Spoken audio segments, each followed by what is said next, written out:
Ouais, donc c'est marqué dans la Gemara, Osek ba mitzvah patur mina mitzvah, celui qui occupait une mitzvah, il est exempté d'une autre mitzvah. Si quelqu'un a commencé à faire une mitzvah, si quelqu'un a deux mitzvot devant lui, il peut choisir faire cette mitzvah ou faire cette mitzvah. Mais si quelqu'un a commencé à faire une mitzvah, il n'a pas le droit d'arrêter de faire cette mitzvah pour faire une autre mitzvah. C'est marqué à Osek ba mitzvah patur mina mitzvah, celui qui occupait une mitzvah, il est patour, il est exempté d'une autre mitzvah. Maintenant, quand on dit patour, quand on dit exempté, ça veut dire quoi patour? Tu es patour. Par exemple, comme un goy il est patour des mitzvot, il est exempté des mitzvot. Est-ce que tu es patour comme une femme sur les mitzvot sur lesquelles elle est exemptée, comme les mitzvot qui sont liés au temps? Est-ce que tu es patour comme un enfant, qu'il est patour parce qu'il n'est pas encore bar mitzvah, mais il est en tant que chinour, il doit faire cette mitzvah quand même? D'accord? Tu es patour parce que tu es honnête, qu'un cas il a un cas de force majeure, donc il ne fait pas cette mitzvah-là, que parce qu'il est bloqué, il ne peut pas la faire, il est exempté. Alors, quand on dit que celui qui occupait une mitzvah, il est exempté d'une autre mitzvah, c'est quel genre de patour? C'est quel niveau de patour, premièrement? Deuxièmement, de savoir qu'est-ce que ça veut dire osek.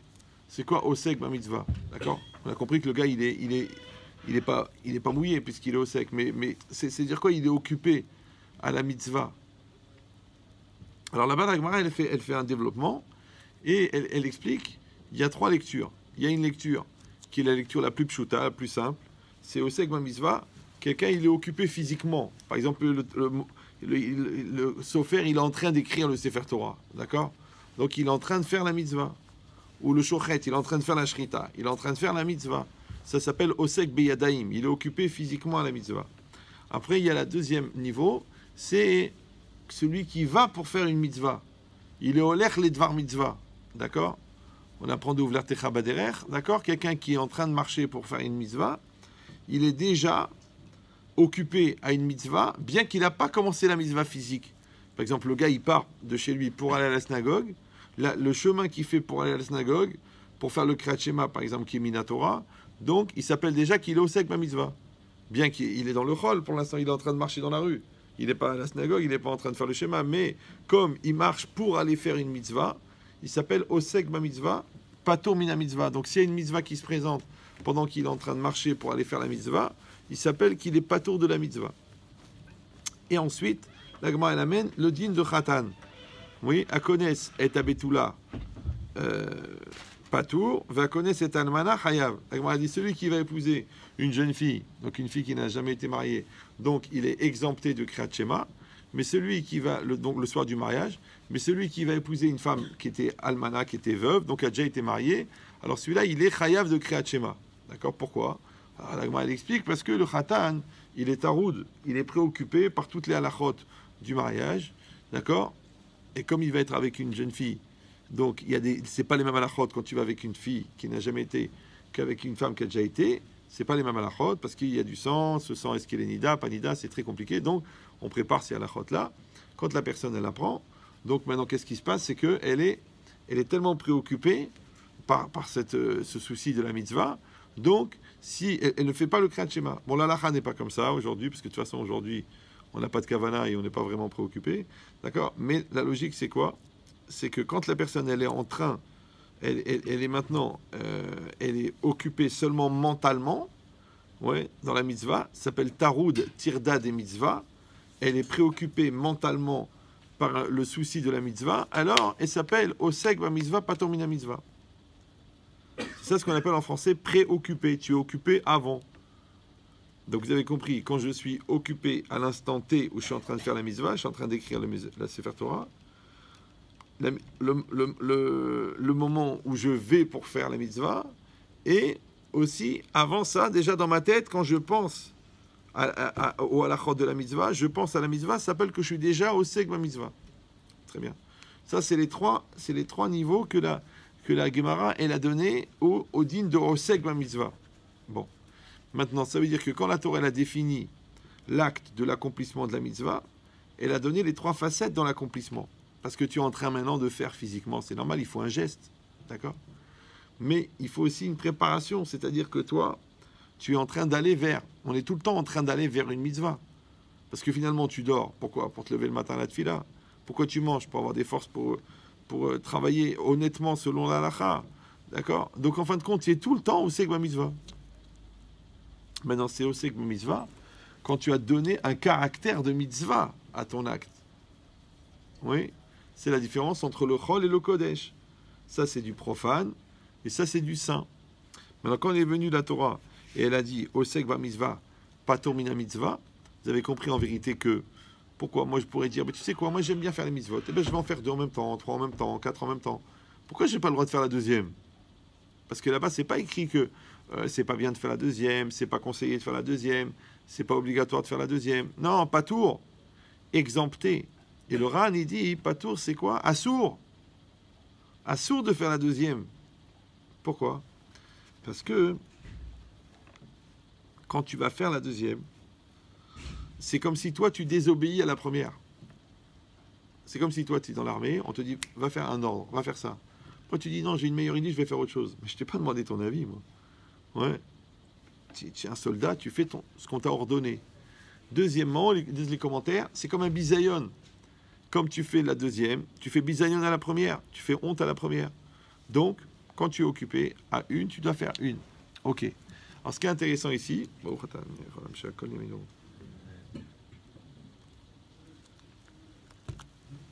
c'est que la Torah, elle a donné le guéder, elle a donné le principe, qu'est-ce que c'est Osek? D'accord? Ça veut dire qu'une personne, elle est entièrement dans ce qu'elle est en train de faire. Elle est entièrement dans son acte, elle est entièrement dans sa pensée, elle est entièrement dans sa conscience, elle est entièrement dans sa volonté, en train de faire ce qu'elle est en train de faire. Vous allez me dire, bon, c'était un petit peu évident, c'était pas la peine d'écrire une Gemara pour ça. Il dit, mais en vérité, l'idée, c'est pas évident. Ouais. Parce qu'il y a des gens, par exemple, ils font un acte, mais ils n'ont pas la conscience de ce qu'ils sont en train de faire. Comme des robots. Ouais. Il y en a, ils ont la conscience et le geste, mais ils n'ont pas la volonté de le faire. Bon, ça les saoule, bon, ils le font, ils sont obligés de le faire, ou alors on les oblige à le faire. Mais eux-mêmes, ils n'ont pas cette volonté de faire. Mais un acte, il a 3 facettes. Une facette qui s'appelle le geste, une facette qui s'appelle la volonté, une facette qui s'appelle la conscience. Maintenant, quand moi je ne suis pas conscient de ce que je suis en train de faire, ouais, dans la Torah, ça s'appelle Enomit Kaven. D'accord? Parce que la Kavana, c'est quoi? La Kavana, c'est l'arc électrique établi entre ce que je fais, ouais, et moi. Par exemple, là, vous êtes avec moi ou vous n'êtes pas avec moi? Non, pas toi, eux. Ouais. Tu peux dormir devant moi, ça me dérange pas. Non, pas du tout. Ah bon, pardon. Ok. Ils m'ont appelé pour le Kaddish. D'accord. Voilà,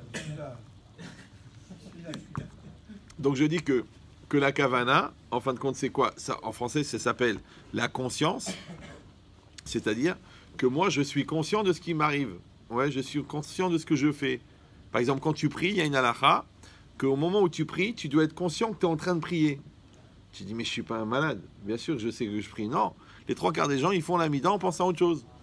Donc ils disent les mots, ou le Kriyat Shema, ils savent pas s'ils sont dans le premier ou dans le deuxième paragraphe, parce qu'ils redisent.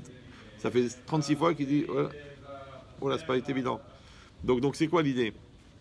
C'est que la kavana, c'est la conscience que j'ai de ce que je suis en train de vivre. Oui. Quand il y a des gens, ils sont pas conscients qu'ils sont mariés. L'autre, il n'est pas conscient qu'il est en train de mentir, et qu'il n'est pas conscient qu'il est en train de voler. Il n'est pas conscient. Ouais. Comme un enfant, il n'est pas conscient de la gravité. Ou l'autre, il pousse. Il n'est pas conscient qu'il va vers le divorce, là. Il n'est pas mitkaven. Après, il y a le fait que la personne, elle n'a pas la volonté, elle n'a pas le ratson. Le ratson, ça, c'est encore plus vicieux. Parce que quand tu fais une chose sans volonté, c'est bon, on dit, en français, il y a la bonne volonté, il y a la mauvaise volonté. En fait, c'est quoi la volonté? C'est le moteur. Maintenant, quand je fais une chose sans moteur, est-ce que c'est vraiment moi qui le fais? Tu sais, encore en français, quand ils te disent, les gens, ah, j'ai pas l'impression que j'ai vécu ma vie, j'ai pas vraiment fait ce que je voulais, j'ai pas vraiment fait ce que je comprenais. Mais c'est un problème, parce que quand même, t'es pas un zombie. Tu as été à l'école, après tu as été à la fac, après tu t'es marié, après tu as fait des gosses, après tu viens, tu dis ouais, mais c'est pas la vie que je voulais, c'est pas. Mais c'est quoi, c'est pas la vie que tu voulais? C'est-à-dire mais qui c'est qui l'a vécu cette vie si toi tu l'as pas vécu? D'accord? Ça veut dire que un acte, il a toujours 3 facettes. il doit toujours avoir un geste, une conscience et une volonté. Et si possible, les trois en même temps. Parce que s'il manque la volonté, bon, alors tu dis, bon, mais c'est pas ce que je voulais. S'il manque la conscience, tu dis, ben, je me rendais pas compte de ce qui m'arrivait. S'il manque le geste, bon, ben, c'est de la flemme, parce que t'as rien fait. Quand les trois sont en même temps, ça s'appelle Osek ma mitzvah. Alors on avait expliqué ça, qu'il y a un principe dans Shabbat qui s'appelle Mita'asek be Shabbat patour. Si par exemple, Shabbat, quelqu'un, l'exemple de la Gemara, c'est le gars, il veut ramasser un brin d'herbe. D'accord? On va dire ce brin d'herbe, il n'est pas mouxé. Il est détaché de la terre. Et lui, il se trompe, et au lieu de prendre le brin d'herbe qui est détaché, il prend le brin d'herbe qui est attaché. Et donc il arrache de la terre. Et ça, c'est une mélacha de Shabbat. Mais lui, comme il était occupé dans sa tête à prendre le brin d'herbe qui était détaché, donc il était mita'asek dans le brin d'herbe attaché. Vous me suivez ou d'accord? C'est comme si moi je vais ouvrir une bouteille avec un tire-bouchon le Shabbat, et en tirant sur le bouchon, j'allume la lumière. D'accord. Maintenant, est-ce que j'ai transgressé Shabbat ou non? Pourtant, j'ai allumé la lumière. Maintenant, si je sors des toilettes, je suis un peu dans les vapes, et j'éteins la lumière, ou j'allume la lumière, j'ai transgressé Shabbat. Ouais. Béchogeg, involontaire. Pourquoi? Parce que on est Shabbat, je sais que c'est interdit d'allumer la lumière Shabbat, et j'étais pas concentré que c'était Shabbat, ou par réflexe, j'ai éteint la lumière. Donc, j'étais pas concentré dans l'interdit du Shabbat. Donc, j'ai allumé la lumière. Mais quand moi, je suis en train de déboucher la bouteille, je suis conscient que je suis en train de déboucher une bouteille, ma tête, elle est dans la volonté de déboucher la bouteille, mon geste, il est de déboucher une bouteille. Mais mon corps, lui, ouais, il a fait autre chose. Il a éteint la lumière. Donc, je suis au sec dans l'ouverture de la bouteille, mais je suis mis à sec dans la lumière. Vous me suivez ou... Voilà.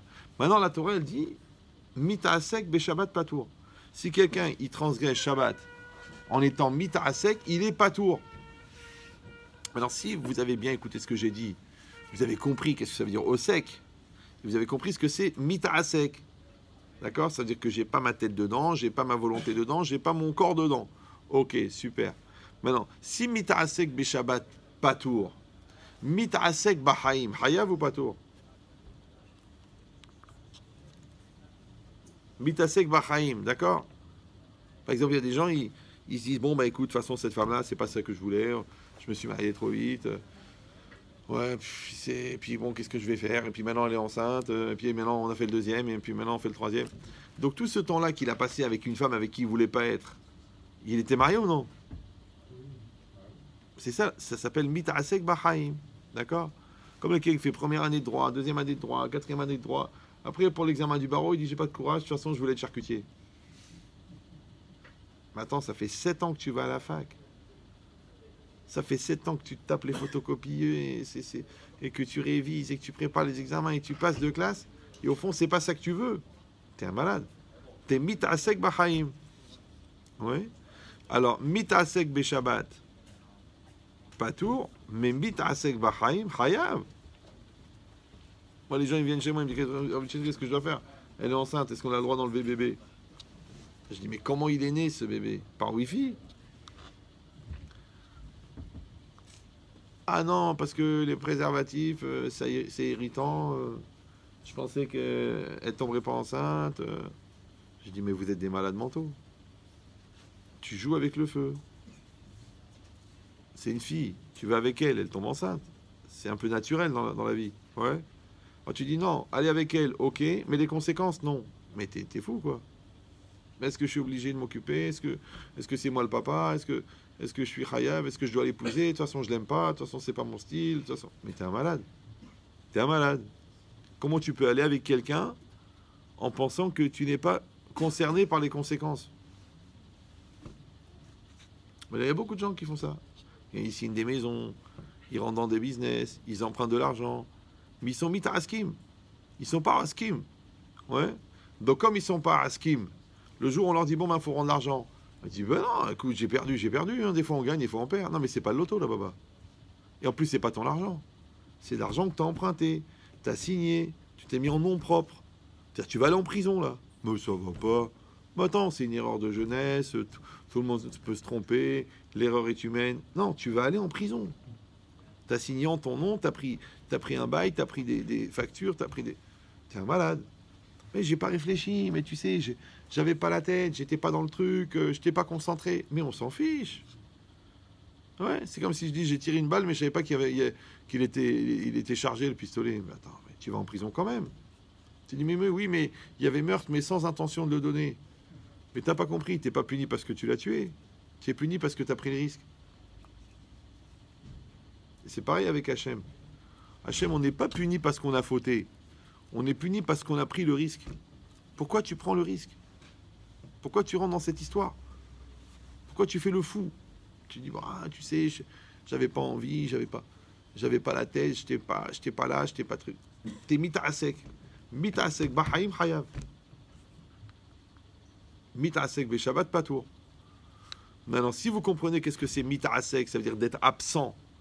Parce que tu es absent de ta réalité, tu es absent de ta responsabilité, tu es absent de la compréhension.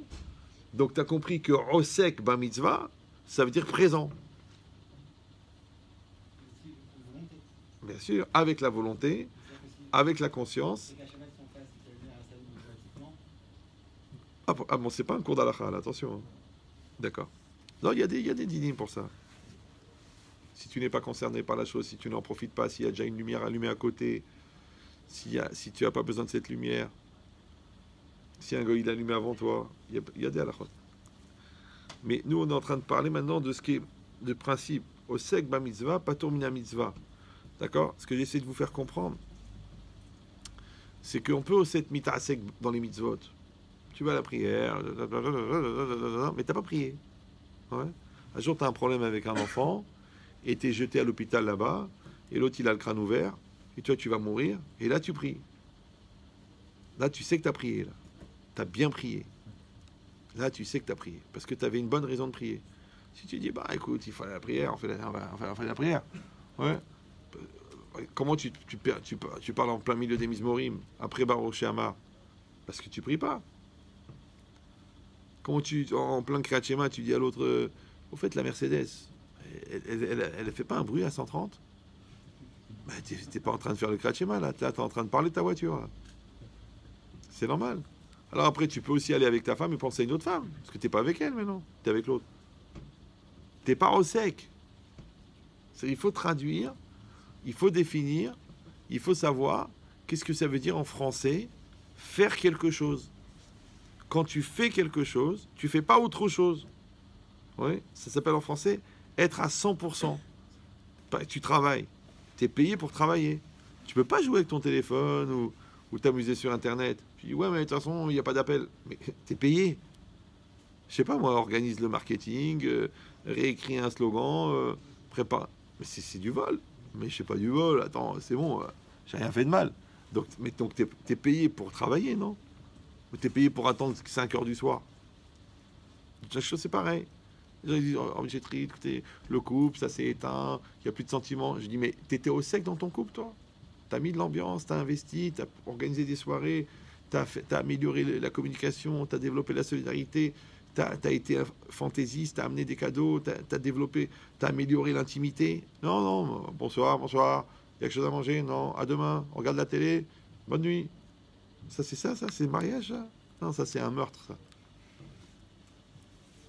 T'es pas au sec. T'es pas au sec dans ton couple, mais il va plonger. Mais dans n'importe quel domaine. Donc ça veut dire que quelqu'un, il doit apprendre qu'est-ce que c'est au sec. C'est quoi être un agissant, être un acteur. Ouais. Et si quelqu'un il va dire, ben c'est une question de personnalité, on n'a pas tous le même niveau, mais t'as pas compris dans la vie. C'est ou t'es acteur ou t'es spectateur. Si t'es spectateur, il y a quelqu'un d'autre qui est acteur. Maintenant, toi, tu te plains que les gens ils décident à ta place, mais toi, tu décides jamais. Toi, tu attends le dernier moment, tu attends qu'on te pousse, tu attends qu'on assume. Après, tu dis, ouais, je comprends pas, il m'étouffe, il me laisse pas faire mes choix. Mais vas-y, fais-les tes choix qui t'empêchent. Mais là, tu vois que tu décides pas. Alors, il assume. Alors, tu dis, oui, alors ça veut dire qu'il m'étouffe, il m'empêche de vivre. Mais non. Mais c'est toi qui décides d'être absent. Donc, l'autre, il est obligé de répondre présent. Comme j'ai dit toujours, l'insouciance, ça existe. mais c'est toujours sur le compte d'un soucieux. Tu peux pas être insouciant s'il n'y a pas un soucieux qui est soucieux pour toi. Vous me suivez ou non? Alors quand tu es un enfant, tu dis bon c'est pas très grave, je suis insouciant, j'ai 8 ans, j'ai 14 ans, ok. Mais quand tu as 35 ans, d'être insouciant c'est grave. Mais t'es fou toi, t'es insouciant. Oh mais je fais rien de grave, je rigole avec la cliente. Mais non, tu es en train de draguer là. Là tu touches les pieds là, tu es en train de faire des appels d'offres. Mais non, on rigole, on rigole. Et si tu tombes sur une folle que tu dis allez on y va, qu'est-ce que tu vas faire? Tu vas dire non? Tu vas y aller. Donc, qu'est-ce que tu as fait en vérité? Tu ne te rendais pas compte que tu étais en train de draguer. Non, je n'étais pas en train de draguer, j'étais en train de convaincre. Ah oui, la différence entre les deux, c'est quoi? C'est la perversité entre les deux. C'est ça que c'est marqué que Adam Arishon et Chava, ils étaient nus. Les deux, ils étaient nus. Ouais. Mais il n'y avait pas la vision de la nudité. Le Ramban, il dit que Adam Arishon, quand il voyait le corps de sa femme, c'est comme les paumes de la main. T'as déjà vu un gars qui s'excite sur les paumes d'une main, toi? Ouais.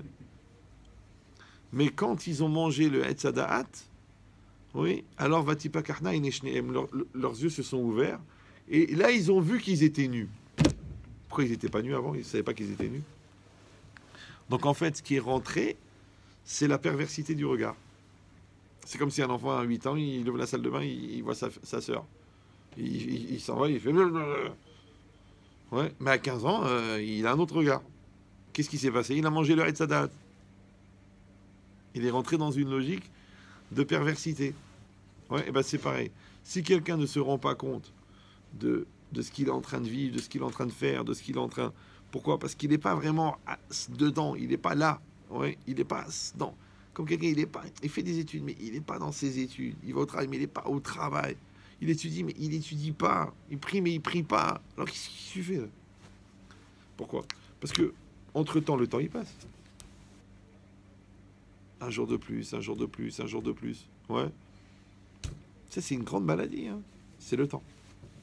Tu peux récupérer l'argent, tu peux sauver ton mariage, tu peux sauver tes enfants, mais le temps, tu peux pas le récupérer.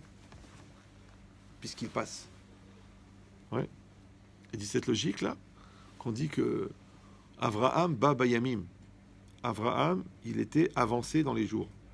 Alors le Midrash, il dit Avraham ba imayamim. Il est venu avec ses jours. Avec ses jours, il a dit à Hachem, voilà, j'ai mes jours. Voilà, j'ai fait ça, ce jour-là, j'ai fait ça, ce jour-là, j'ai fait ça. On raconte le Chafetz Chaim, une fois, une veille de Rosh Hashanah, il était en train de pleurer. Alors il lui a dit, pourquoi vous pleurez? Il a réfléchi, il a dit, j'ai fait le bilan de l'année, jour par jour, semaine par semaine, mois par mois. Il a dit, il y a 20 minutes, je ne me rappelle plus. Il y a 20 minutes dans l'année, je ne me rappelle plus. Qu'est-ce que tu vas dire, toi? C'est débile. Qu'est-ce qu'on peut se rappeler de... Il y a un an, 20 minutes, il y a un an, on peut se rappeler. Alors moi, toujours, je rigole de ça, de quand les gens, tu sais, ils sont convoqués par la police. Et le gars, il lui dit, écoutez, le 21 mai 99, dans la nuit, vous étiez où? Le gars, il dit, attendez, mais j'en sais rien. On est en 2018, vous me posez une question... Non, parce qu'il y a un témoin qui vous a vu sortir de chez la victime. Donc, il faudrait que vous ayez un alibi. Donc, tu vas te casser la tête, tu vas crever, tu vas te rappeler où tu étais. Parce que sinon, tu vas passer 20 ans à la santé à réfléchir comment ça se fait que tu étais là-bas. Vous me suivez ou non? Donc, si tu peux te rappeler 20 ans avant où tu étais, pourquoi tu ne te rappelles pas ce que tu as fait? Alors, je te dis pourquoi. Parce que quand tu vis quelque chose, ouais, la chose que tu vis intensément, elle s'imprègne en toi. Mais tout ce que tu vis dans la légèreté, tout ce que tu vis en survolant, ça s'imprègne pas. Donc tu te rappelles pas. Comme on avait dit ici quand je suis venu pour le Shabbat, ouais, j'ai dit, tu n'es pas impressionné, donc ça n'a pas imprimé. Parce que tu n'as pas été impressionné. D'accord? Ben c'est pareil. Quand tu es au sec dans quelque chose, la chose, tu la retiens. Moi ça fait un peu plus de 28 ans ou 29 ans que j'enseigne.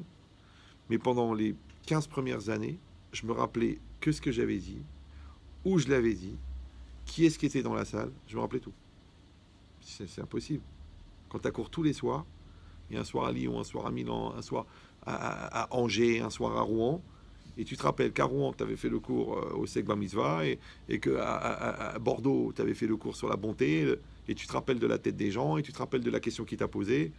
Comment tu te rappelles? Tu dis, ah, parce que tu as une mémoire exceptionnelle. Non, parce que quand tu vis la chose, elle s'imprègne.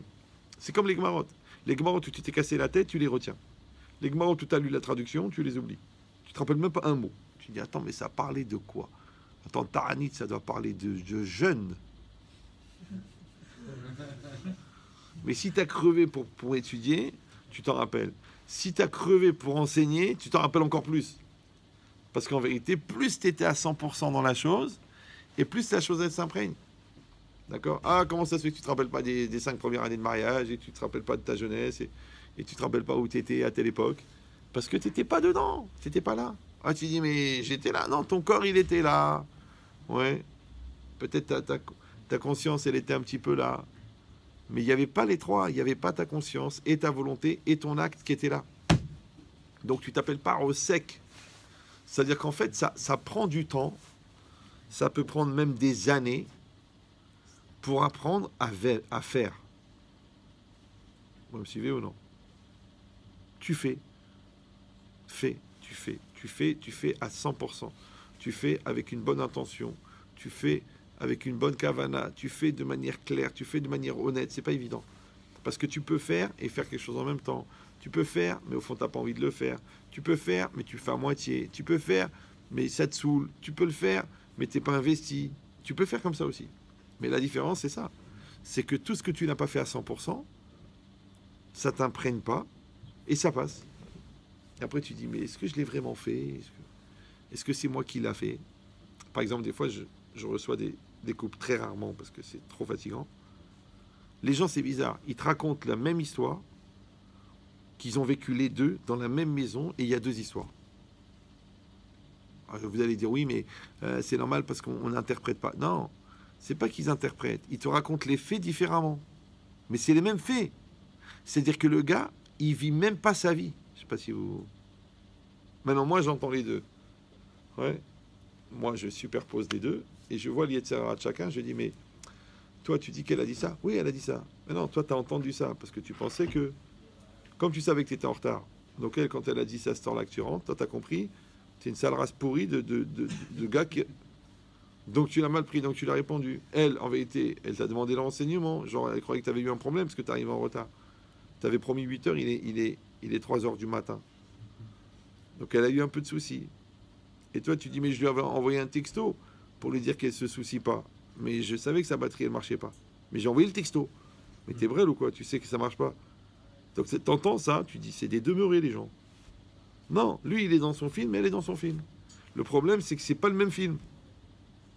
Je sais pas si vous... Ouais.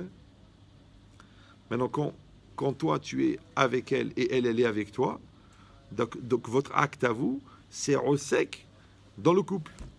Mais si toi, tu es dans ta tête et elle est dans sa tête, si toi, tu es dans ton film et elle est dans son film, vous n'êtes pas ensemble. Vous n'êtes pas mariés encore. Tu dis, oui, mais tu sais, on n'a pas la même vision, on n'a pas la même idée de l'éducation, on n'a pas la même relation avec l'argent. Ah, ok, j'entends, c'est intéressant au niveau psychiatrique, ouais. Mais, donc quand toi, tu fais un avec ta réalité, tu fais un avec toi-même, tu fais un avec l'autre. Quand tu fais un avec l'autre, ça s'appelle que vous êtes Roskim. D'ailleurs, dans la Gemara, ça s'appelle Asukim Beoto Inyan.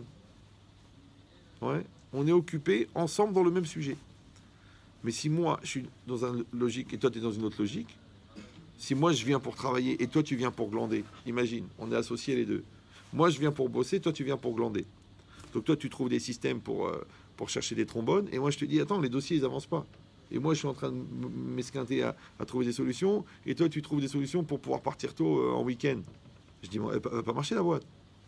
Parce que, pourquoi on a besoin d'être deux? Parce qu'on a besoin de deux gars. Maintenant, quand on est deux à 100%, on arrive à faire 50-50 du travail. Mais après, toi, au fond, tu veux pas travailler. Toi, tu veux l'argent facile. Donc, c'est moi qui me tape les 98%. Après, tu viens en partage des bénéfices. Je ne vais pas te les donner la moitié. T'as rien foutu. Ouais, mais j'avais des circonstances, ma femme elle était enceinte, ma mère était pas bien, j'avais pas la tête, j'avais mal au ventre, j'avais trop bu la veille. D'accord, mais t'as rien foutu. Donc t'étais pas au sec. Vous me suivez ou non? Maintenant, tu as deux solutions dans la vie. Ou tu vas faire ce que tu as à faire, ou tu vas légitimer pourquoi tu l'as pas fait. Ça va? Mais le fait de légitimer, ça fait pas que tu as fait. C'est très important ça. Parce qu'il y a beaucoup de gens qui pensent que parce qu'ils peuvent t'expliquer pourquoi ils n'ont pas fait, c'est comme s'ils avaient fait. Genre, je vais t'expliquer pourquoi j'ai pas fait. Ok, mais t'as pas fait. Oui, mais je vais t'expliquer pourquoi j'ai pas fait. Ok, mais t'as pas fait. Maintenant, tu veux que je te paye pour un truc que t'as pas fait parce que tu peux m'expliquer pourquoi tu l'as pas fait? Le sens contraire aussi. Ouais. L'autre jour au téléphone, à Yerushalayim, elle m'appelle, elle me dit oui, vous comprenez, mon mari, il me donne pas d'affection. Je dis oui, mais moi, j'ai parlé avec votre mari. Vous l'insultez toute la journée. Elle me dit oui. Je l'insulte parce qu'il faut rien, parce que c'est un vaurien, parce qu'il est nul, parce qu'il est bête, parce qu'il est gros, parce qu'il pue, parce que. Je veux dire, comment il va s'approcher de vous? Il peut pas, il va vomir. Elle me dit oui, mais il me donne pas d'attention. Mais quand la personne, elle voit pas le lien de cause à effet, tu as une vraie question. À moi, à quoi ça lui sert de me raconter à moi pourquoi que je dise à son mari, ouais, tu manques d'attention? Mais à un moment, le mari, il va me donner la version. C'est comme si l'enfant, il va pas à l'école, il dit que le prof, il est mort. Mais combien de temps ça prend pour vérifier une seconde? Donc, si tu n'as pas été à l'école, il n'est pas mort, le prof. Alors, comment les gens, ils peuvent avoir un discours et avoir un argumentaire et avoir une énergie et avoir une émotion et avoir une souffrance sur la base de quelque chose qui est faux? Vous me suivez ou non? Je te dis pourquoi. Parce que le gars, il est ressec, mais dans le faux. C'est que si tu nourris ton mensonge, il se porte très bien. Ça s'appelle mytho. L'étude de la mytho, la mythologie. D'accord? Mais ce qui est intéressant là, dans un couple, c'est que chacun il nourrit son rêve. Chacun il nourrit sa haine. Chacun il nourrit sa peur. Mais il n'y a pas de lien. Pourquoi? Parce que, encore une fois, quand c'est toi et toi, bah toi tu dois être au sec. Quand c'est toi et la réalité, tu dois être au sec. Mais quand on est deux, il faut qu'on soit au sec. Beyahad. Il faut qu'on soit occupés ensemble. Ça s'appelle la coordination. Ça s'appelle la communion. Ça s'appelle la communication. Là, on est obligé de faire comme. Pas faire comme. On doit faire comme. Comme dans commun. Pas comme dans ça comme. Oui. Si on ne le fait pas, ça ne marche pas. Donc là, je te dis, l'autre, il a fait comme des études. Il a été tous les jours à la fac. Et je comprends pas pourquoi je rate les examens. Mais tu bosses, non? L'autre, il bosse juste pour l'interro. Le lendemain, il a oublié. Il arrive à l'examen, il comprend rien. Il dit, mais je comprends pas, j'ai eu 20 à l'examen. J'ai eu 20 à l'interro. Oui, mais tu as appris pour oublier. Donc tu retiens pas. Donc, puisque tu n'as pas été au sec à 100%, la chose, elle ne s'est pas imprégnée. Donc, elle ne fait pas partie de ta réalité. Donc, elle n'a pas de suite. Elle n'a pas de conséquences. Elle n'a pas de suite. Elle n'avance pas. Pour ça, en français, on dit, tu as brillé par ton absence. Comment quelqu'un peut être brillant et absent? Sauf s'il s'appelle Danny, d'accord? Donc c'est que la personne, en fait, elle arrive à être à 100% dans ce qu'elle fait. Alors ça fait une conséquence, qui entraîne encore une conséquence, qui entraîne encore une conséquence, qui entraîne une conséquence. Ouais. Ça s'appelle Olam Hamaaseh. On est dans le monde de l'acte. Maintenant, dans le monde de l'acte, les bonnes idées, les bonnes intentions, les souhaits pieux, ça marche pas. Ça marche pas. Il faut y aller là. Là, il faut y aller. J'ai des fois des gens comme ça, ils m'appellent, oui, mais j'écoute. T'es un intello, moi aussi je suis un intello. Mais t'as juste pas compris. À un moment, il faut passer la vitesse. Toi, il faut que tu te soignes avec l'acte. Ta thérapie, c'est d'agir. Arrête de réfléchir. Oui, mais il y a des tenants, des aboutissants. J'ai une inflexion de ce truc, je le ressens comme ça. Arrête. Va. Mets la tête dans le sable. Prends ton ciment. Des fois dans l'année, surtout vers la fin de l'année, je vais faire du travail. Je vais bricoler. Je vais faire du ciment. Des trucs physiques. Parce que je suis tellement fatigué de de prendre des responsabilités, parce que les gens ils t'appellent. Alors Rav, je divorce. Qu'est-ce que je fais, Rav? Il se drogue, je le fous dehors de la maison. Les gens ils t'obligent à assumer leur non-choix. Donc tu as envie de faire ce qu'ils font toute l'année, des lourdeurs. Ça te détend. Tu fais des lourdeurs. Tu fais un mur, tu fais du ciment. C'est fatigant de faire du ciment. Comme ça, dans un seau, là. Ouais. T'as les bras comme ça fait mal. Hein. Après, tu dors bien. Oui. Pourquoi, en fin de compte? Parce que tu vas pouvoir être plus efficace, parce qu'à un moment, tu as su te reposer. Maintenant, même se reposer s'appelle au Segma Mitzvah. Maintenant, tu dors. Maintenant, tu manges. Combien de fois j'arrive à une conférence, je dois manger avant la conférence. Les gens, Rabbi Chitri, il faut absolument que je vous parle, ça ne vous dérange pas? Je dis, je dois manger. Alors il me dit, mais je vais vous parler pendant que vous mangez. Je dis, oui, mais je vais assaisonner le manger avec ta ramma. Je vais manger ta ramma. Je mets une bouchée, mon mari m'a trompé, une autre bouchée, j'ai découvert que mon fils est homo. Et moi, j'avale cette chala. Après, je rentre dans la conférence, je dis, c'est marrant, j'ai envie de vomir. C'est normal. Elle me dit, oui, mais après, je n'aurai pas le temps de rester. Je dis, bah, meurs, je veux dire, réfléchis. Maintenant, je mange. D'accord? Et maintenant, je m'occupe de mes enfants. Et maintenant, je suis avec ma femme. C'est ton problème, maintenant. Je dis, oui, mais j'arrive pas à vous joindre. C'est ton problème. Ça veut dire quoi? C'est-à-dire que la personne, ouais, elle doit apprendre à être osek ba mitzvah. C'est ça.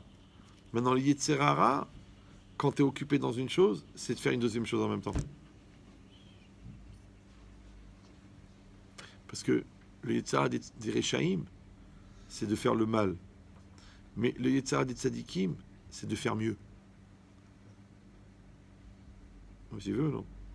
Toi, tu dis, ah, je peux faire mieux, je peux faire différemment. Non. Qu'est-ce qu'il a dit Hachem sur Moshe, sur Aaron? Ka'asher tziva Hachem, Ka'asher tziva Elokim, Ka'asher tziva Hachem, Ka'asher. Il a fait comme Hachem avait ordonné. C'est une grande ségoula. Ouais. Maintenant, tu fais à manger. Maintenant, tu fais ta guémara.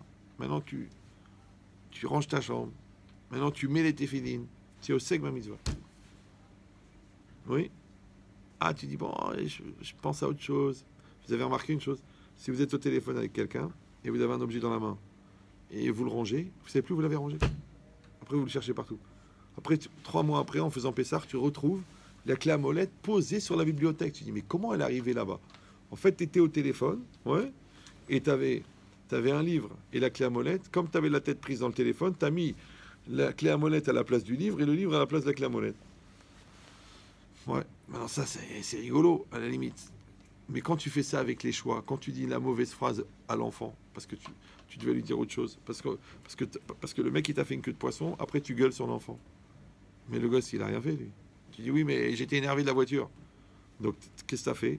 C'est que là, tu étais en train de conduire. Donc, tu dois gérer le stress de la conduite. Mais là, tu es avec l'enfant, tu dois gérer que tu dois lui donner une éducation bonne. Si toi, le stress du travail, tu le mets sur l'enfant, c'est-à-dire que tu n'es pas au Segba Mitzvah de Chinour. Donc, vous avez compris que quand la Torah, elle t'a donné ce grand secret-là, ce grand secret de faire ce qu'il faut au moment où il faut. Tu dis, oui, mais vous savez, quand on a beaucoup de choses à faire, ok, tu vas faire plus de choses, plus vite, mais une après l'autre. Si tu veux faire plusieurs en même temps, tu sais que tu vas détruire. C'est comme les gens, ils ont une affaire qui marche bien, ils créent une deuxième.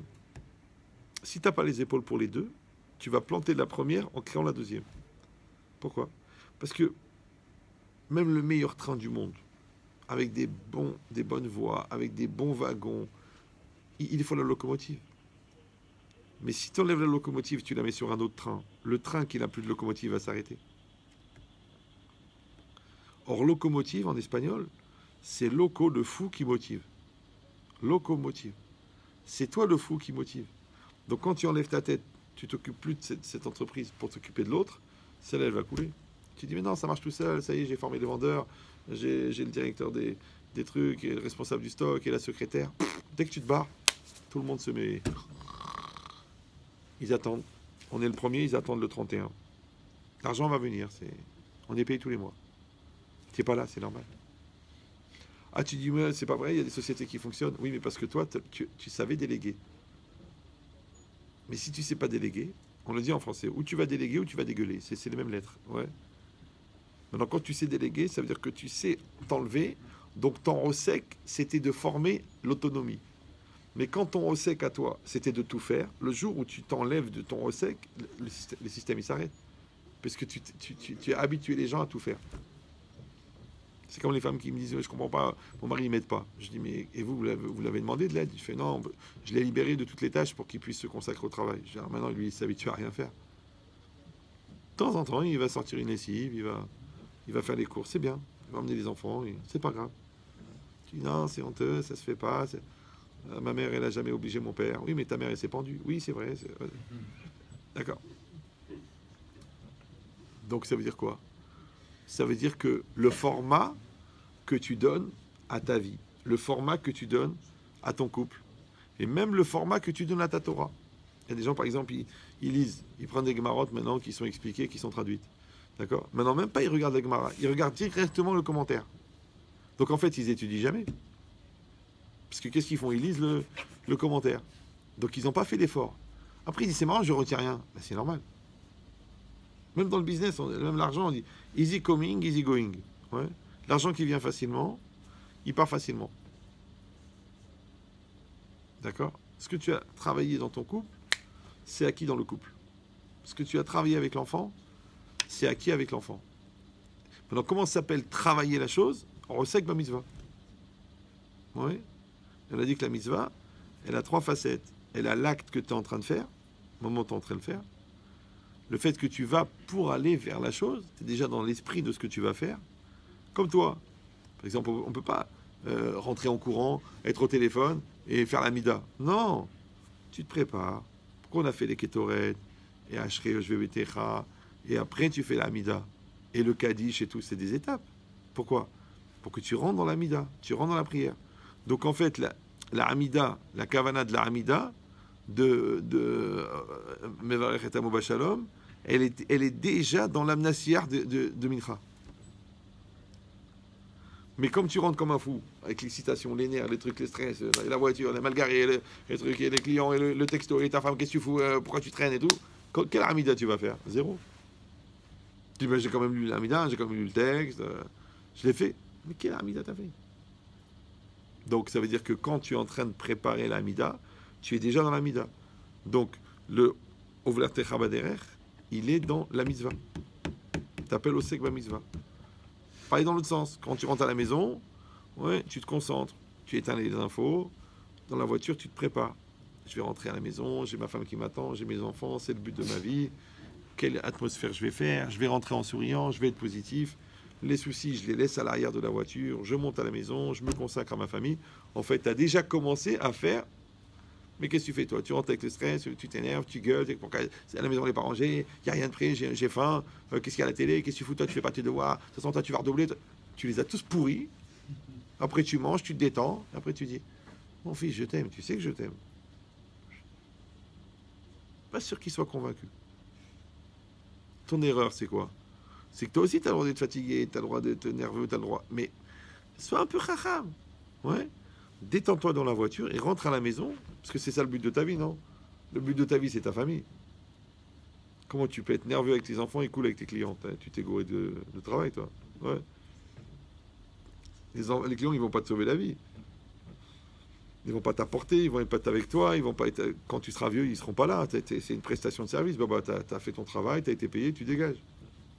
Quand l'enfant, il va dire, ah, papa, je te remercie, papa, je t'aime, papa, parce que tu as fait ce qu'il fallait en tant que père.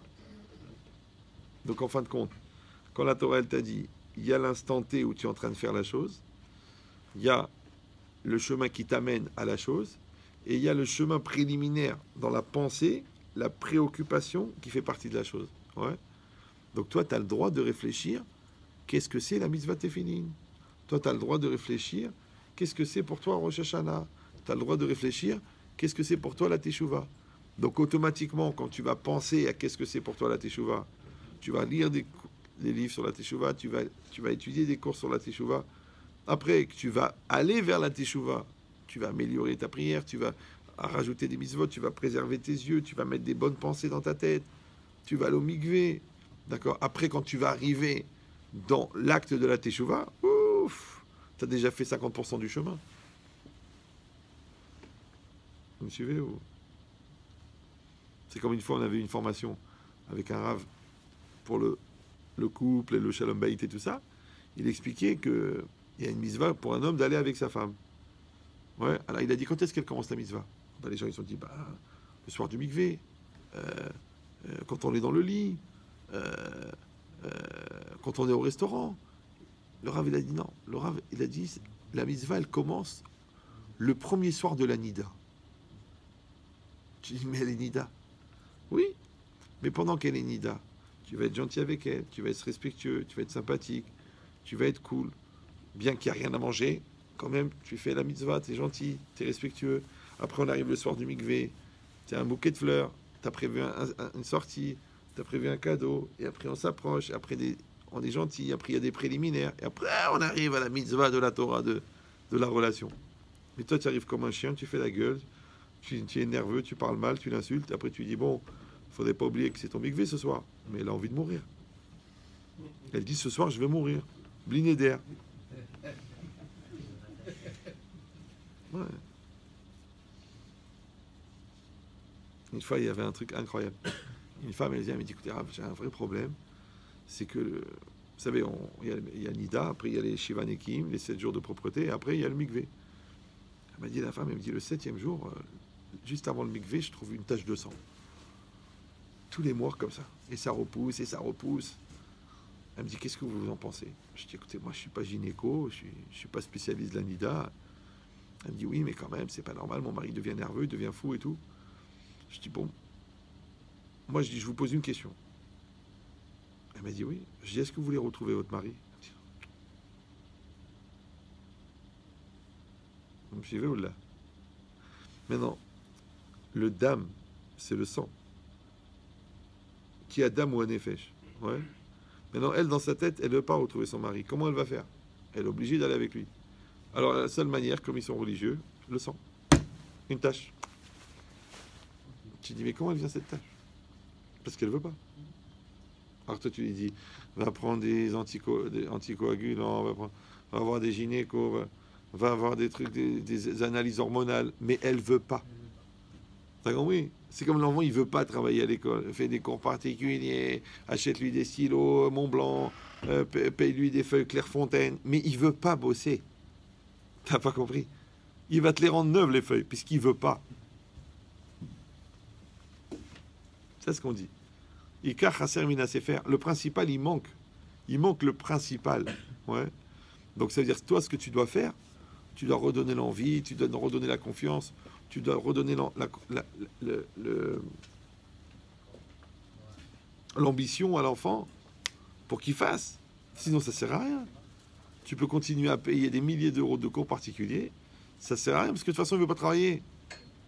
L'enfant, il n'a pas confiance en lui, ou il n'a pas d'ambition, ou il est castré mentalement, ou il est... Ça sert à rien. Tu peux continuer à payer, prendre même des ségoulottes. Il faut que maintenant, il faut que tu prennes le problème à la base. Le gars, il a un problème de confiance, il faut que tu travailles la confiance.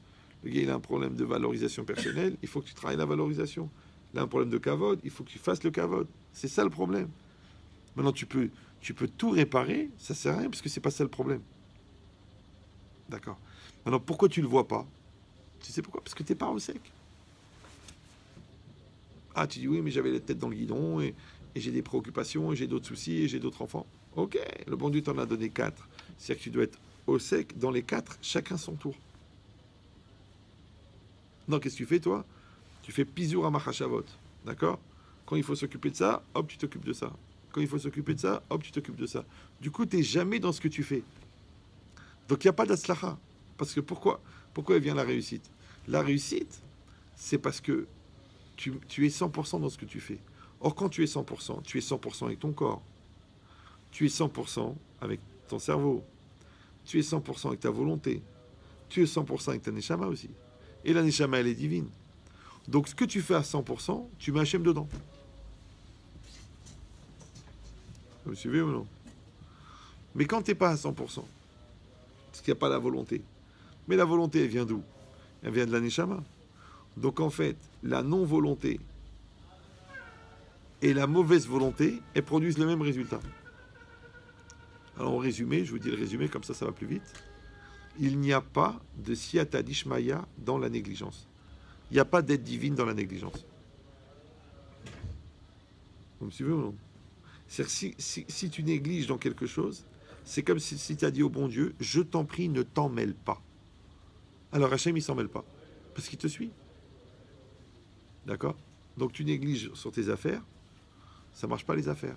Tu négliges ton couple, ça marche pas ton couple. Tu négliges toi-même, tu te négliges. Tu te sens mal, tu dis, ah, je suis sale, je pue, tu te négliges. Après tu dis, ouais, pourquoi les gens ils me regardent mal? Mais tu te négliges. Donc ça veut dire qu'en fait, en fin de compte, tu empêches Hachem d'intervenir dans ta réalité. Comment on appelle l'intervention d'Hachem dans la réalité? On l'appelle siyata dishmaya, l'aide du ciel. Maintenant, on demande l'aide du ciel, mais on ne s'implique pas. Donc il ne faut pas traduire aide-toi et Dieu t'aidera.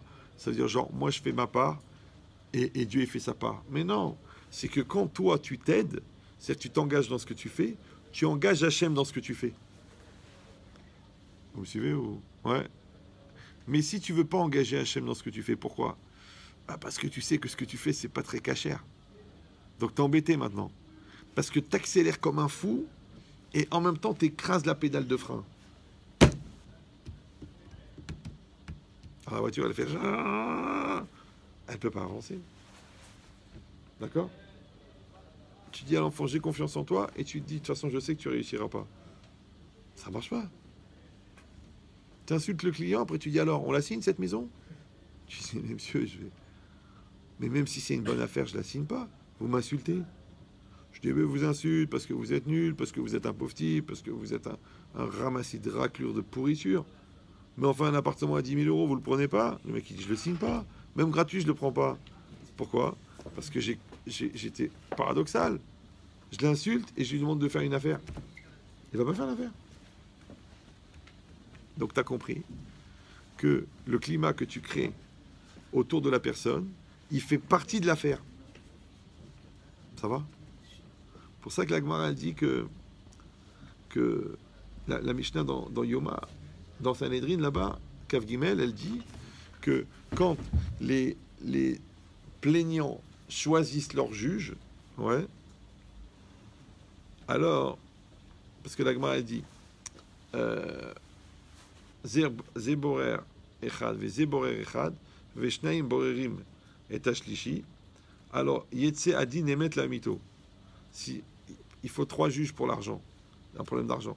Alors il dit si un plaignant il choisit un juge, le deuxième plaignant il choisit le juge, son juge, et les 2 plaignants ils choisissent le 3e juge, ou les 2 juges ils choisissent le 3e juge, alors Yetse Adi Nemet la Mito, alors le jugement va sortir Emet. Quel rapport? Alors là-bas, Rachid explique, il dit parce que quand le plaignant il choisit son juge, alors il va obéir au psak-din, il va accepter le psak-din. D'accord? Tu dis mais qu'est-ce que je m'en fiche qu'il accepte ou qu'il refuse? Il y a un dayan, il donne la halakha, va t'étouffer maintenant. Il t'a dit que tu dois rendre les 10 000 euros, tu rends les 10 000 euros. Non, t'as pas compris. Pour que le din soit émet, il faut aussi que le plaignant, il accepte le jugement. D'accord? Maintenant, le plaignant, il va accepter le jugement pour 2 choses. 1, parce qu'il a choisi le juge, donc il a confiance dans ce juge-là. Et en plus de ça, parce qu'il est convaincu que le juge va tout faire pour essayer de trouver la bonne solution. Donc ça veut dire que le médecin ne peut pas te soigner quand tu ne crois pas en lui. Le Rav ne peut pas t'aider quand tu n'es pas confiant dans ses compétences. La Chavruta, elle ne peut pas t'aider à comprendre si toi-même, au fond, tu penses que c'est Ahmar. Ça veut dire qu'il y a une espèce d'effet miroir entre l'effet que tu développes et la lumière que tu reçois. D'accord? Donc ça veut dire que dans la logique de Osek Bamitzvah, Pator Mina Mitzvah, quand ça concerne aussi l'autre, quand ça engage l'autre, donc il y a un effet miroir entre les deux. à l'infini. C'est pour ça que Rabbi Yochanan, quand Resh Lakish il est mort, il n'arrivait plus à étudier. Il ne trouvait plus de Chavruta de ce niveau-là.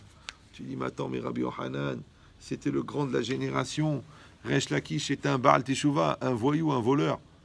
Comment il ne trouve pas un autre? Il ne trouve pas un autre mieux que lui encore? Non, il ne trouve pas. Pourquoi? Parce que Chavruta, ça veut dire, on dit oh Chavruta ou Mitota. Ouais. Il y a un effet miroir. Comme quand tu prends deux miroirs et tu les mets l'un en face de l'autre.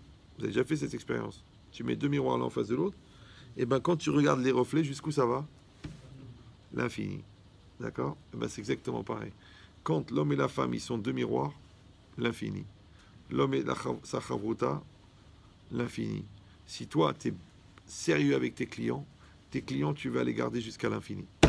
Ils reviendront chez toi, ils t'amèneront leurs enfants, leurs amis. Mais si toi tu dis, mais non, je l'embrouille, je lui prends, je le déchire, je l'ouvre, je lui prends 3000, je lui prends 2000, je lui prends 4000, premièrement, tu t'amènes en prison, d'accord? Et deuxièmement, ils te font une réputation, mais c'est fini, tu perds 23 G. Mais tu dis, il y a un réservoir de pigeons infini. Non, la réputation, elle te retrouve. Alors que le gars, il est sérieux, il est honnête, il prend la marche qu'il faut, eh ben, il garde la clientèle. Comment il a fait pour gagner la clientèle? Parce qu'il a été au sec. Il a bien fait. C'est un dentiste, il travaille bien. Il dit pas je me débarrasse, il fait bien. Ah, ça prend plus de temps. Ouais. Celui-là, il est restaurateur, il fait bien. Fait du bon manger. Ah non, on perd de l'argent. Alors fais de la khara, alors qu'est-ce que tu fais? Ouvre des pompes funèbres, comme ça au moins les clients ils se plaignent pas. D'accord? La personne elle fait les choses bien. D'accord? Tu fais un travail, fais-le bien. Quand tu le fais, le gars, à chaque fois qu'il voit le travail, il dit ah, la fenêtre, elle ferme bien, le robinet coule bien, il te bénit chaque jour. Ouais. Mais si 100 fois de suite, il se rend compte que ça coule pas, 100 fois, mais ça coule pas, d'accord? Il va mourir. D'accord? Donc, j'ai besoin de voir si vous suivez, parce que à cette heure-ci, c'est pas évident. D'accord? Donc, ça veut dire quoi? Ça veut dire qu'en fin de compte, non seulement que la Torah, elle te demande d'être à 100% dans ce que tu fais, mais en plus, c'est ça qui va être la source de la bracha. Ouais. Comme tu étudies, tu fais bien ton morceau, ton daf de Gemara, ton hamoud de Gemara, fais-le bien. Je dis vite fait, j'ai pas le temps. Après le lendemain, je comprends pas. Après le troisième jour, je dois faire chiot. Après le quatrième jour, à la fin, tu dis, j'ai envie de mourir. Je le fais bien. Je tourne la page, je le fais bien. Je tourne la page, je le fais bien. Là, tu fais ton sioum, tu sais que sur quoi tu fais sioum. Parce que tu l'as fait bien. Ouais. Ça s'appelle Osek ba mitzvah. Maintenant, si on comprend ça, alors il y a un truc incroyable.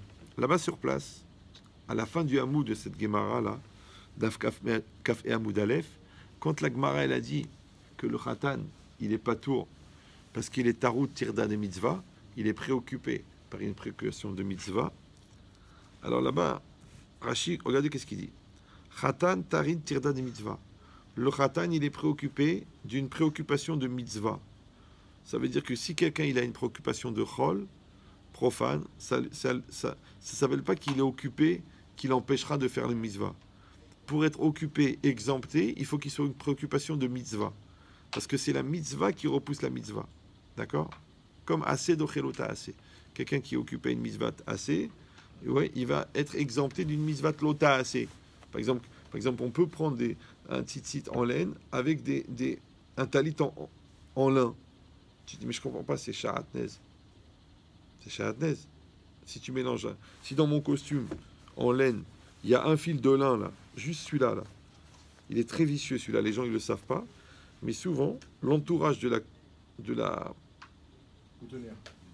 boutonnière, ils mettent un fil de lin, parce que du fil de coton, il va se déchirer.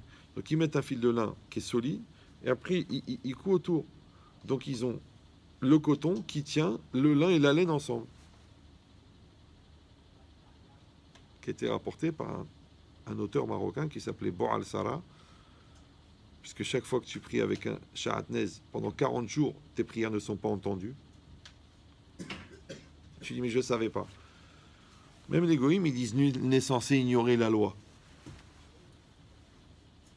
Donc on fait vérifier les costumes, ouais, les manteaux, les habits, c'est normal. Donc cette logique-là, c'est quoi?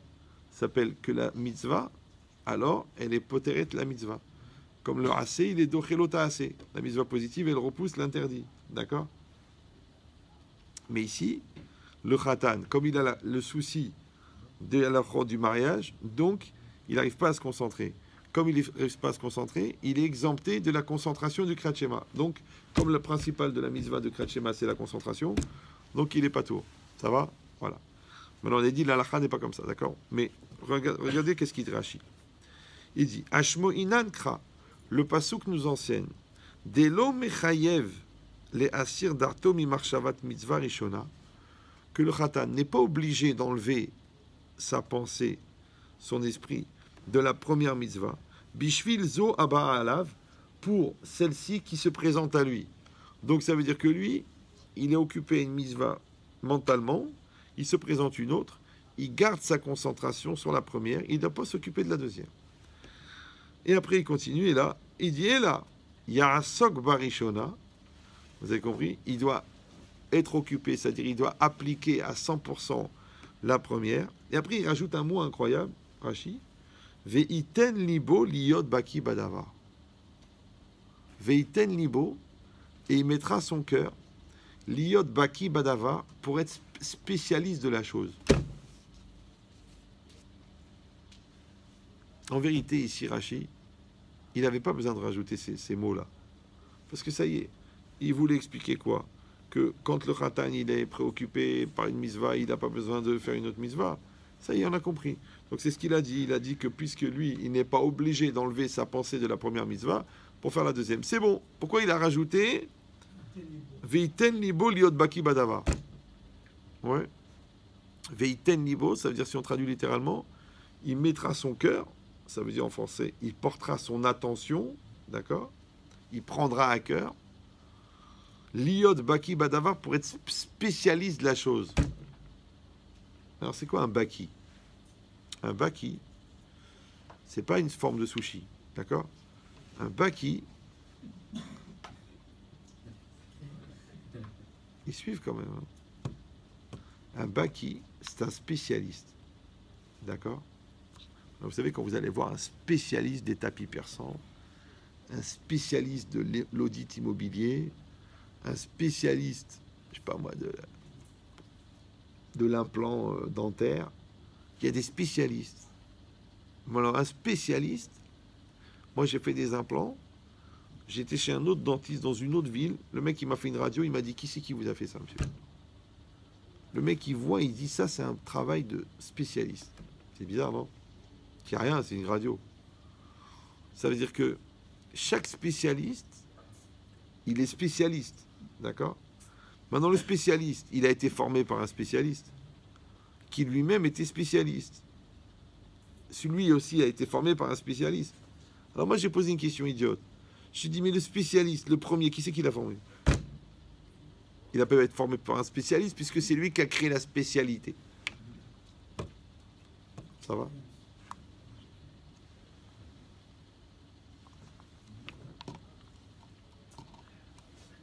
Alors c'est comme si toi tu lis dans un livre une idée. Tu penses à cette idée. Toi tu vas à un cours. Tu écoutes une idée. Tu penses à cette idée. Mais comment tu fais pour avoir une idée originelle qui n'est ni entendue d'un livre, ni d'écouter d'un cours?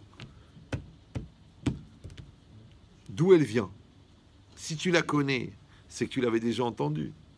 Et là-bas, tu l'as imaginée. Mais d'où elle vient l'imagination d'un truc que tu connais pas?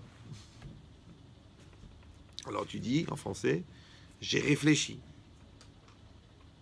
Ouais. Ça s'appelle Sechel Ayuni. Le Sechel Ayuni, ça veut dire que c'est l'esprit, ouais, le cerveau, qui approfondit les choses. Maintenant, quand tu approfondis les choses, tu remontes à la source. Et à la source, il y a la Neshama. Et la Neshama, elle comprend tout. Le problème, c'est quand tu survoles les choses. Quand tu ne veux pas réfléchir sur la chose. Quand tu ne veux pas approfondir la chose. Quand tu ne veux pas te casser la tête sur la chose. Alors tu dis, je comprends pas. La vérité, je comprends pas. J'ai beau y penser, je comprends pas. Oui, tu penses, mais tu réfléchis pas. Tu penses, mais tu analyses pas. Tu penses, mais tu synthétises pas. Tu penses, mais tu casses pas les cheveux en quatre. Donc, tu comprends rien. Donc, il n'y a pas d'idée originale. Donc, il y a une espèce de paresse intellectuelle qui fait que c'est beaucoup plus facile d'écouter que de réfléchir. Ça va? Ouais. Le problème, c'est que d'écouter, ça rend bête. Réfléchir, ça rend intelligent. Il faut juste choisir qu'est-ce que tu veux finir. Tu veux finir dépendant de gens qui réfléchissent à ta place, ou tu veux ou tu veux devenir indépendant parce que tu réfléchis à tes choix. C'est pour ça que dans confort, il y a fort. C'est très confortable. Donc maintenant, qu'est-ce qui est marqué ici? Ici, c'est marqué le premier spécialiste. Il n'a pas été formé par un spécialiste. Parce que c'est lui-même qui s'est spécialisé. D'accord? Maintenant, un homme, ça veut dire qu'il doit être capable de faire une chose à fond. Un jour, tu vas te lever, tu vas dire, tu sais quoi? Je vais faire les halachot de Netiat Yadayim. Tu sais faire les Netiat Yadayim. Tu fais tous les jours, tu fais les Netiat Yadayim. Après, tu dis, tu sais quoi? Je vais prendre le Shulchan Aruch en français, je vais regarder les halachot de Netiat Yadayim. Après, tu dis, c'est un peu léger, je vais apprendre à étudier, je vais bien faire le Mishnah Berurah des halachot de Netiat Yadayim. Après, tu sais quoi? Je vais faire le Shulchan Aruch des halachot de Netiat Yadayim. Après, tu dis, tu sais quoi? Je vais faire le Bet Yosef sur l'halachot de Netiat Yadayim. Après, tu dis, tu sais quoi? Je vais aller voir les Rishonim qui rapportent le Bet Yosef. Après, je vais aller voir les Gmarot, d'où est-ce qu'ils ont tiré ces halachot-là dans le Bet Yosef. Et là, tu vas commencer à dire, mais maintenant, je sais faire Netiat Yadayim. Moi, j'avais un copain à moi, il était à limite fou des Netilat. C'était sa mitzvah. Parce que le Shulchan Aruch, il dit, on doit faire toutes les mitzvot, mais tu dois choisir une mitzvah, tu la fais à fond. Il y a un Rav à Yerushalayim, je crois qu'il est niftar, il portait 77 sortes de talit katan. Il était comme ça, il était mec comme ça, le pauvre. Mais il avait 77 talit katan différents pour faire toutes les chitotes de talit. Je ne sais plus combien le Ben Ishra il mettait de téphilines. Je crois 26 ou 28 paires différentes. Il avait même une paire ronde. Une chita. D'accord? C'est-à-dire une autre. Pourquoi? Parce qu'il a dit, je veux être sûr que j'ai fait la mitzvah. Je fais la mitzvah à fond. Tu dis, ah, ça va, c'est bon, tu mets les tefilines, tu mets les tefs. En plus, tu t'appelles Steph, donc c'est comme si tu as mis les tefs. Le mec, il dit, j'ai envie de mettre les tefilines. Bien.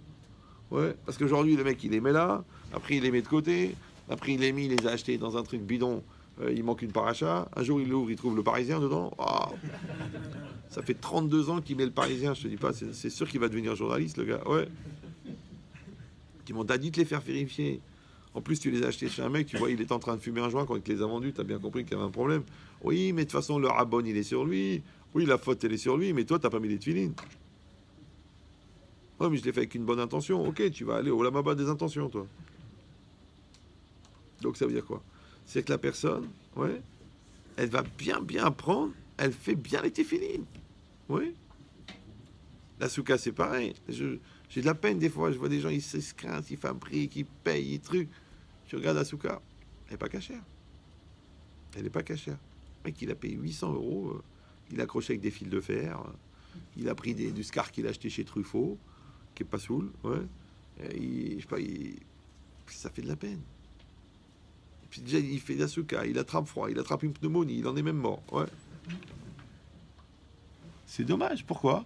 Parce qu'il n'a pas appris la lachote. Apprends. N'importe quel. Comment tu as lu le règlement de copropriété? Tu l'as lu, hein. Tu dis, ah, ça je suis obligé, ça je suis pas obligé, ça. Alors, tous les défauts qui viennent avant le compteur, après le compteur, qui c'est qui paye les robinets, si ça a cassé là, tu apprends ça. Et les halachot de la souka, t'as pas appris. T'as fait de la peine. Ah, t'as un toit qui avance sur ton truc, c'est pas cachère. L'autre, il a un trou de 30 cm sur 30, c'est pas cachère. L'autre, il a mis une planche en plein milieu, c'est pas cachère. L'autre, il a mis il a acheté un tri. Une fois, il m'a dit, avec chez Tri, j'ai acheté vous savez, les grilles là qu'on met au mur pour faire pousser les lierres. C'est plus pratique, j'ai mis ça directement, hop, j'ai mis des feuillages, il n'a pas de problème. Je dis, mais c'est un Kelly. Ah bon? Et Kelly, il croyait que c'était le prénom de grâce, lui. D'accord? C'est pas sûr. Dommage. Il a payé 800 euros, pas soul. Pourquoi? Parce qu'il n'a pas appris. Apprends. Je vais dire, il n'a pas le temps, il n'a pas le temps. En français, une halakha par an. Si Dieu veut, à la fin de ta vie, tu vas savoir. C'est rien, c'est facile. Tu avances, tu fais. Maintenant, toi, tu crois que tu as appris à faire la souka et tu as fait bien la souka. Mais non, toi, tu as développé ta hirat shamayim. Parce que quand tu apprends la loi, c'est parce que tu veux bien accomplir la chose. Et c'est ça qui développe ta crainte de Hachem. Dans chaque domaine, c'est pareil. Donc maintenant, plus tu vas devenir baki, tu vas devenir spécialiste de la chose, plus tu vas te rapprocher d'Hachem. J'ai raconté ça toujours, mais une fois, un gars, il est venu à la fin d'un cours, c'était à Lyon, je crois. Il vient me voir, il me dit, ah ben Chétrit, je sais pas pourquoi, je sais pas ce qui se passe. Souvent des collègues de travail ou des gens dans l'autobus ou des amis à des amis, ils viennent me voir, ils me disent, ouais, qu'est-ce qu'elle dit la Torah sur ça est-ce que les Juifs, ils connaissent la fin du monde qu'est-ce que c'est Dieu Ils me posent des questions et moi, je comprends pas pourquoi ils me posent des questions. Et vraiment, je suis embêté. Alors, qu'est-ce que vous en pensez, Rav? Non, le gars, il n'a pas de kippa, il n'a pas de tzitzit katan, il n'a jamais étudié la Torah, rien. Je dis, tu as deux problèmes. Premier problème, comment ça se fait que les goïms, ils te posent des questions? C'est-à-dire qu'ils sont convaincus que tu connais les réponses. Donc, chaque goï, il pense que le juif, il est spécialiste des secrets du monde. Ça s'appelle le complot. Ouais. Deuxième problème que tu as, c'est que tu connais pas les réponses. C'est que lui, il est convaincu que tu les connais, toi, tu les connais pas. Donc, tu as un problème, tu connais pas. Comment ça se fait que tu connais pas? T'es juif, non? T'es un ban Israël. Comment ça se fait que tu connais pas? C'est pas normal. C'est comme si tu dis aux flics, je savais pas que ce panneau, ça voulait dire sens interdit. Je pensais que c'était interdit de fumer, puisqu'il y a une cigarette entourée de rouge. Tu dis, vous l'avez eu votre permis, monsieur. Descendez de la voiture. Allez, soyez cool. C'est l'anniversaire du deuil de ma belle-mère. Descendez de la voiture, monsieur. D'accord? Pourquoi? Parce que nul n'est censé ignorer la loi. Donc, qu'est-ce qui va se passer ici? C'est très simple. C'est que la personne, au fur et à mesure qu'elle va apprendre, elle devient spécialiste. Plus elle devient spécialiste, plus elle maîtrise la chose. Plus elle maîtrise, plus elle la fait bien. Plus elle la fait bien, plus ça l'imprègne. Plus ça l'imprègne, plus elle change. Ça va toujours? Super. Donc jusque-là, c'était très bien, c'était facile. On a juste un problème maintenant, c'est avec un Ramban. Parce que quand c'est marqué dans le Pasuk, Hachem, il a demandé au Bnei Israël de prendre l'initiative de fabriquer le Mishkan. C'est-à-dire le sanctuaire, plus tous les ustensiles qui étaient nécessaires. Et c'est marqué là-bas dans le Pasuk, Vayavou kol ish asher nasaou libo. Et ils sont venus tout homme qui avait élevé leur cœur. Le Ramban, Nahmani, très connu, il dit comme ça. Ala chachamim haosim bimlacha amarken. Moshe, il a parlé aux personnes qui ont fait le Mishkan, qui ont travaillé pour. D'accord? Donc il fallait faire des tissus, il fallait tailler des diamants, il fallait travailler l'or, il fallait faire, vous savez, des chérubins en or, le Mishkan, il fallait faire le Misbéar, il fallait faire... C'est de la folie, le travail. Il dit, regardez bien ce qu'il dit. Ki lo aya ba'em mishelaman et amelachot a elle mimelamed. Il n'y avait pas parmi ces gens-là des gens qui avaient appris ces travaux-là, ces spécialités d'enseignants. Le mec, il n'avait pas appris l'orfèvrerie d'un orfèvre. Il n'avait pas appris la taille des diamants d'un diamantaire. O mishiyamen ba'em et yadav klal. Ou quelqu'un que lui-même, en tant qu'autodidacte, il a fait un apprentissage personnel, il est arrivé à la même compétence. D'accord? Il n'y avait pas. Donc c'est ni des gens, parce qu'ils étaient en Égypte. Qu'est-ce qu'ils faisaient toute la journée? Des briques. On les fouettait, ils faisaient des briques. C'est quoi une brique? Tu prends un cadre en bois, tu prends de la terre, tu la mélanges avec de la paille. Quand elle est bien mélangée, tu la mets dans le cadre, tu lisses, tu enlèves le cadre, ça fait une brique. C'est tout ce que tu fais. D'ailleurs, ça n'a pas changé jusqu'à aujourd'hui, où on ramasse des briques ou on casse pas des briques. D'accord? Mais, donc ces gens-là, ils ne savaient pas tailler les diamants. Ils ne savaient pas faire de la tapisserie. Vous vous rendez compte, la parochette? La parochette, il y avait un aigle d'un côté, un lion de l'autre. Les deux en une seule couche. C'est qu'il n'y avait pas deux tissus, il y avait un seul. Et quand il a fait le tissage d'un côté, de l'autre côté, il a fait un autre animal.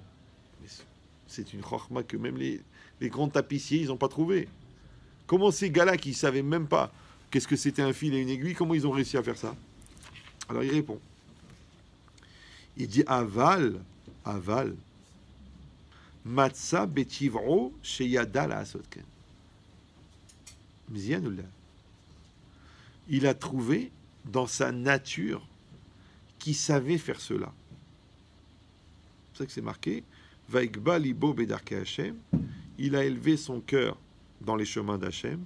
Lavo el Moshe, pour venir chez Moshe, l'omarlo et lui dire Ani ose kol asher adoni dover. Je vais faire tout ce que mon maître va me demander. Donc de quoi on parle? On parle des gens qui ne savaient pas faire. Ils ont fait. Comment ils ont fait?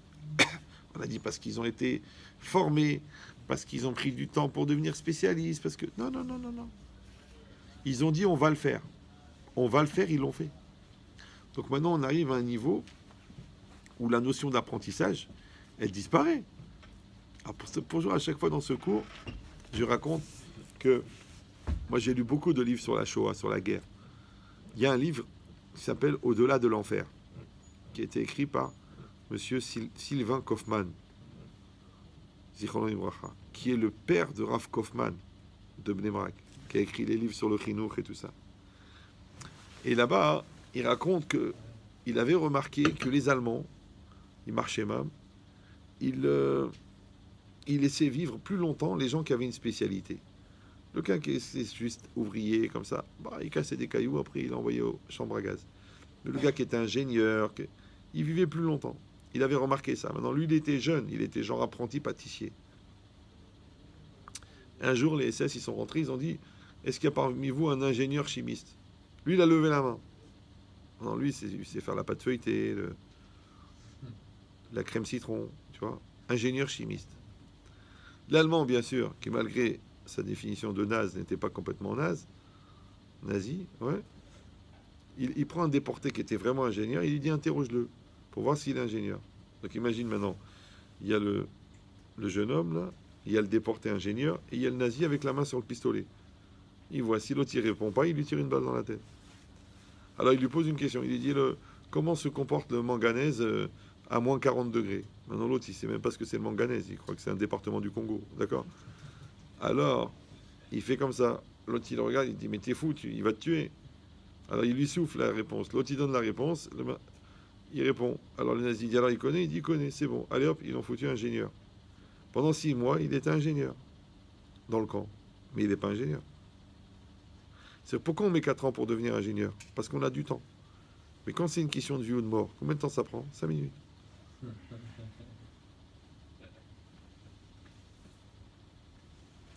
Vous me suivez ou non? Moi j'ai un copain, il a accouché sa femme. Le mec, il est dans la montagne, il a appelé, le SAMU, il a dit on n'a pas le temps d'arriver, allez-y monsieur, avec son téléphone, il a accouché. Le cordon, le truc, le placenta, les khlala, baba. Il a tout fait. Je comprends pas, mais il faut 5 ans d'études. Ouais, ok, mais quand t'as le temps, mais quand t'as pas le temps, tu dis à ta femme, bah, écoute chérie, tu vas mourir parce que j'ai pas le temps de faire les études, je suis très occupé.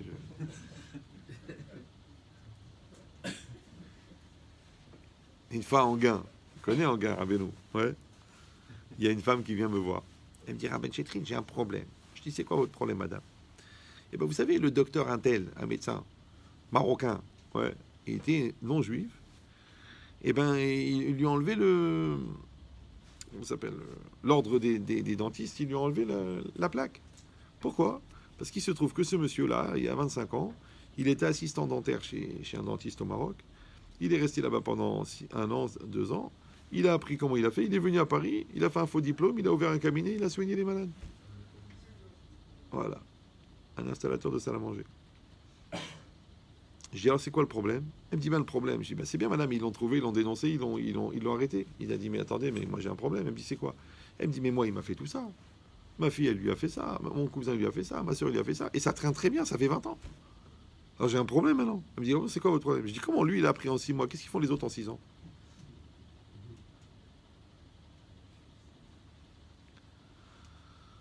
C'est quoi l'idée? L'idée, c'est que la personne, elle veut apprendre. Elle veut, ouais. Elle va le faire. Je vais le faire. Maintenant, ça, normalement, c'est un niveau de Matzah Betivro, oui. C'est-à-dire que ça veut dire qu'en vérité, à l'intérieur de toi-même, tu as toute la connaissance. À l'intérieur de toi-même, tu as toute la volonté. À l'intérieur de toi-même, tu as toutes les capacités. Mais tu n'as pas confiance en toi, ou tu es flemmard, ou tu veux le temps, ou tu fous rien, et tu redoubles, et tu recommences. La preuve, c'est que quand tu veux faire quelque chose, tu t'angoisses de le faire, et quand tu l'as fait, tu dis, oh, c'est nul. Oh, bah, je me suis angoissé pour ça, mais c'est du bidon. Ah, pourquoi tu t'es pris la tête alors? Parce que maintenant, tu le fais comme ça, tranquille. Donc, on lui dit, parce qu'avant ça, tu as fait semblant, tu as fait semblant, tu as fait semblant, tu as fait semblant. Quand tu l'as fait vraiment, tu as réussi. Si tu l'avais fait vraiment du premier coup, tu aurais réussi du premier coup. Vous me suivez, vous? Moi, quand j'étais jeune, je dessinais. J'adorais dessiner. J'avais pas beaucoup de papier. Bon. Et je dessinais avec de l'encre de Chine.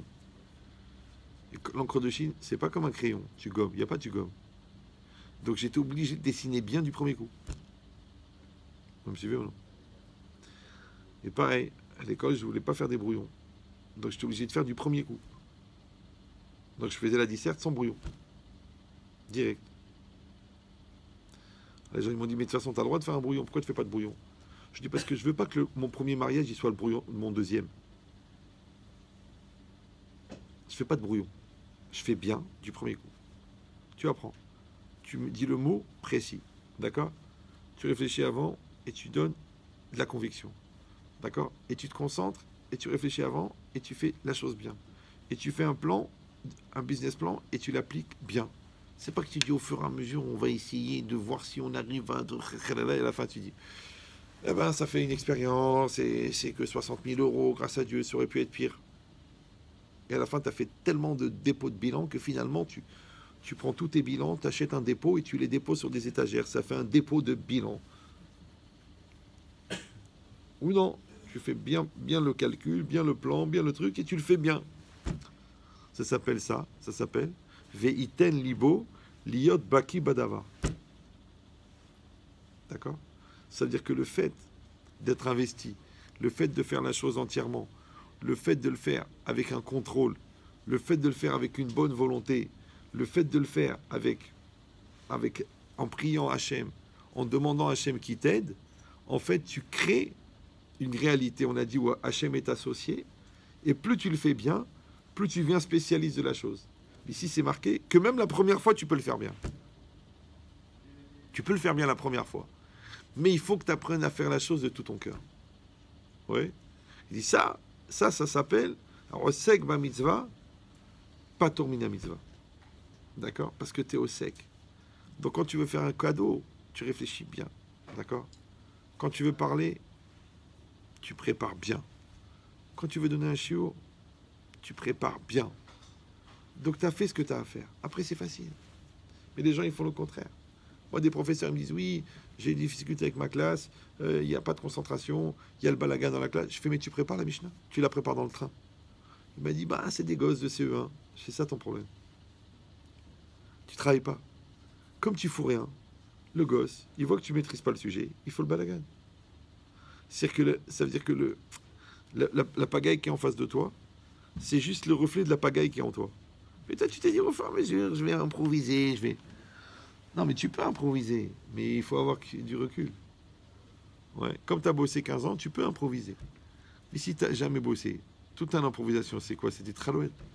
Alors, quand tu tombes sur des ignorants, c'est facile. Mais quand tu tombes sur des gens qui réfléchissent, c'est dangereux.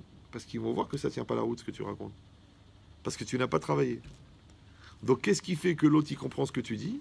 Parce que pour toi, c'est compréhensible. Pourquoi c'est compréhensible? Parce que toi, tu as compris. C'est pour ça que je vous ai dit déjà plusieurs fois que comprendre, ça s'écrit comme prendre.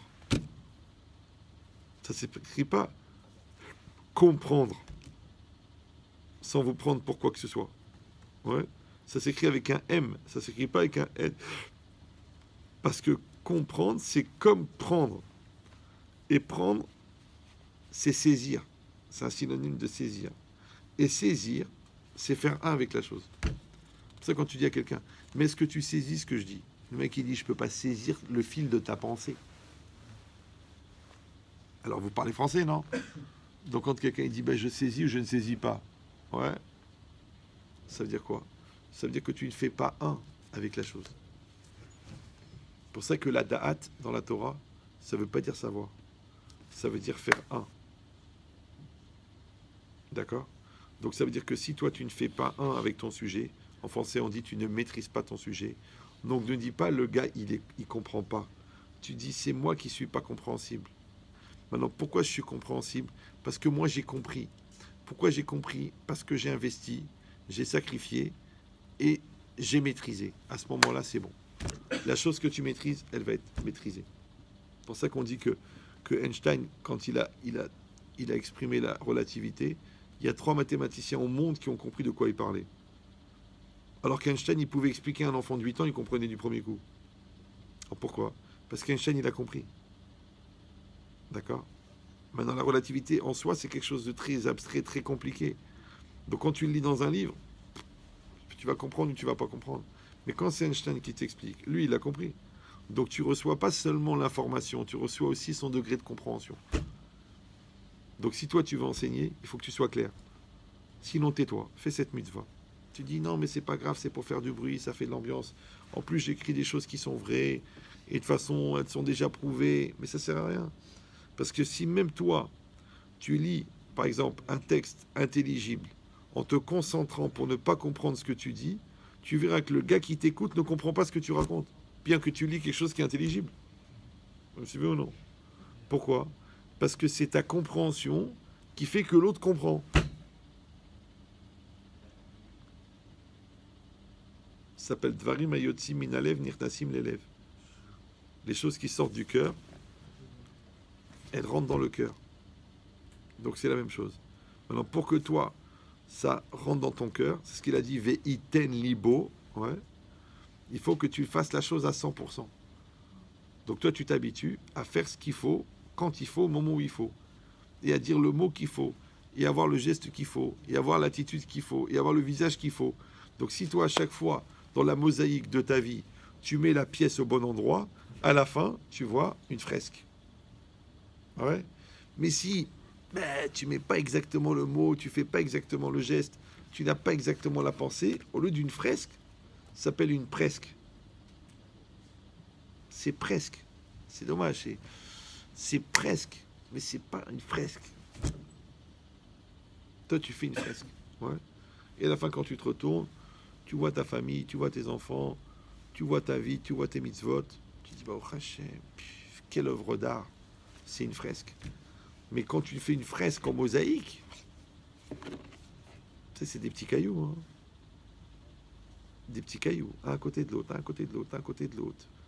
Et tu vois des oiseaux, des bateaux, tu dis comment les mecs ils ont fait ça? C'est que des morceaux. Eh bien ta vie, si tu réfléchis bien, c'est que des petits morceaux. Mais chaque petit morceau, il est lui-même complet et il est à sa place dans un ensemble, ça fait une fresque. Donc tu as compris qu'il faut que non seulement que chaque acte il soit bien, mais que chaque acte il s'articule dans un ensemble d'actes qui est bien, qui fait partie d'un process qui s'appelle une journée, qui s'appelle une semaine, qui s'appelle une année, qui s'appelle une vie, qu'à la fin tu peux dire qu'en fin de compte ta mitzvah elle a commencé là-bas, tu as commencé à Oseg ma mitzvah là-bas, et tu es mort à Oseg ma mitzvah là-bas. Donc en fin de compte, toute ta vie, tu as fait une seule mitzvah qui s'appelle que tu es devenu le serviteur que Hachem attendait de toi. Et ça donne au Lababa. C'est pour ça que le Rambam, il dit, c'est la Mishnah, elle dit que si quelqu'un, il fait une seule mitzvah, c'est marqué, les fichach irbalahem Torah mitzvot. Pourquoi Hachem, il a multiplié la Torah et les mitzvot? Il dit le Rambam là-bas dans le Pirush HaMishnayot, il dit si un homme, il fait une mitzvah de tout son cœur, selon la halacha, en étant désintéressé par amour d'Hachem, il va au monde futur. Vous me suivez ou non? Alors pourquoi on doit faire 613 mitzvot par jour, puisqu'avec une mitzvah on va au Lamaba?